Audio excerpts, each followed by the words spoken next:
Moïse Lima Makosso s'engage à faire rayonner la force montante congolaise au niveau du Kouilou.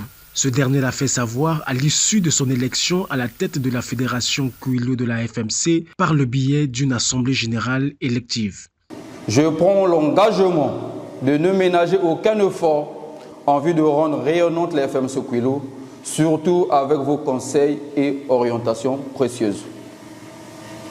Je compte avec mon équipe du secrétariat fédéral FMC pour suivre la riche moisson entamée par le camarade premier secrétaire Koumba Safou, faisant de la FMC Kouilou un socle très actif, un groupe de militants disponibles et disposés sur lesquels le PCT Kouilou a beaucoup à gagner, à l'orée, pendant et après les deux événements nationaux majeurs qui pointent à l'horizon, à savoir le 6e congrès ordinaire du parti en décembre 2025 et la présidentielle en mars 2026, lesquels auront un impact certain dans l'histoire de notre pays, le Congo.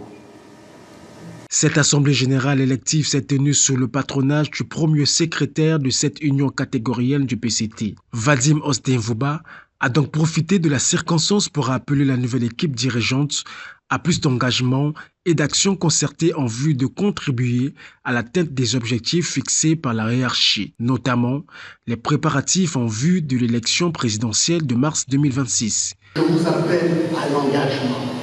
Cet engagement qui se veut discipliné, qui se veut structuré et profondément enraciné dans la ligne idéologique du Parti congolais du travail. Je vous appelle aussi à l'unité, parce qu'à la vérité, aucune victoire ne peut se construire sur les sables mouvants de la division. Donc, engagez-vous, très chers camarades, à servir et non à vous servir. Parce qu'à la vérité, le pouvoir n'est pas un privilège, le pouvoir est un fardeau, le pouvoir est une charge. Et le pouvoir ne permet pas de nous élever au-dessus du peuple. Le pouvoir, à la vérité, nous oblige à être son premier serviteur. Vadim Ostinvuba a surtout insisté sur la nécessité de structurer et de restructurer les organes intermédiaires et de base de la FMC. Nous restructurons pour renforcer nos effectifs. Nous restructurons aussi pour réinscrire le PCT dans le cœur de la jeunesse du département du Kouilou, pour que notre flambeau rouge ne soit jamais une relique, mais demeure une lumière vivante. Nous nous restructurons ici dans le département du Kouilou parce que 2026 approche. Et avec elle, un rendez-vous crucial, très chers camarades, la présidentielle.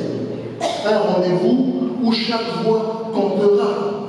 Un rendez-vous où chaque camarade encadré, formé, discipliné, eh bien, deviendra un électeur utile.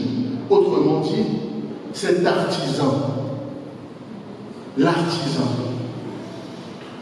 de cette victoire politico-électorale pleine de sens et pleine d'espoir.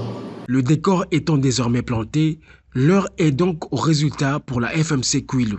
Et les résultats s'obtiennent par le travail. Des stratégies visant à renforcer l'action politique autour de Denis Sassou Nguesso, président du comité d'honneur de la FMC, dont la branche juvénile du PCT ne cesse de traduire son soutien. Sans oublier la confiance renouvelée au secrétaire général du PCT, Pierre Moussa.